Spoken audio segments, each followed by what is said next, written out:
I'm Justin Levy, and I head up global social media for the online division at Citrix. At Citrix, we provide virtualization and remote meeting technologies, GoToMeeting and GoToWebinar. We help people help their customers more in the IT space with GoToAssist. I've always been passionate about the ability for people to connect asynchronously. This has evolved over time. It used to be Prodigy forums, and then it became kind of VVS bulletins, and then we had AOL Instant Messenger, and that evolved to GChat, and now, obviously the full-blown kind of industry of social media with Twitter and Facebook and Pinterest and Google+. I was always interested in the ability to connect around like topics that you're passionate about. There's this pressure to always create content, and therefore people will put out mediocre content. I do believe that consistency is key. You have to be consistent. So some people that say, don't put out, crap content will say, well, if you have a great blog post and you once every 3 months, that's when you should blog. And I don't believe that, because I believe consistency is key.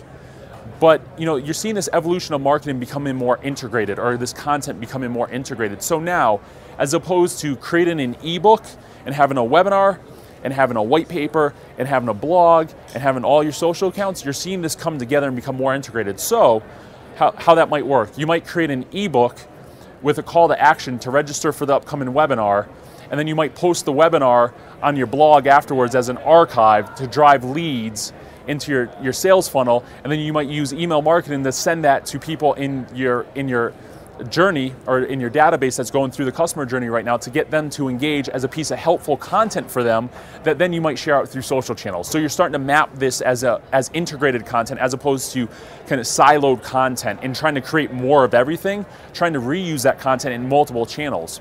I think a lot of the advice is exactly the same as it has been, because it's tried and true over the years. First you want to start to listen, and that's hard for small businesses especially, and for enterprise brands as well. They're scared to hear the potential bad news, but it's out there anyways, right? Your customers, if they have a negative experience at your restaurant, they're going to go on Yelp and share it. If they have a negative experience, with your doctor's office, they're going to go tell their friends, and that's always been there. So listen, find out what the baseline of the conversations are. What do your customers want? What do they need? What are their complaints? How can you be helpful to them? And start to build this humanized business. Use social to connect with them. Too often I see small businesses come out and they immediately start with push marketing, because to your point, they don't have a lot of time. So what's the easiest thing for them to do? They understand that they can set up a Twitter account and they can quickly push from Facebook to Twitter this message that says, come in here at this time, we'll give you X% off of our services, or go visit our website. And they wonder why that doesn't work. Then, because of their limited time, they become frustrated, and then they quit before they ever have a chance to watch this succeed.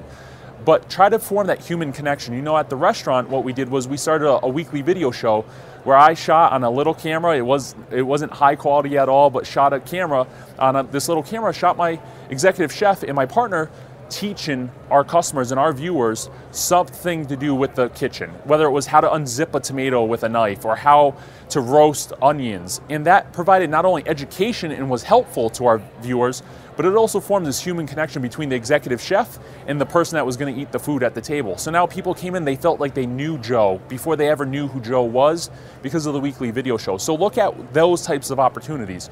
What kind of content can you create to form a behind the scenes relationship with your customer? Can you show pictures of your team, or the product development cycle, or a photo shoot, or what type of video show or podcast can you set up?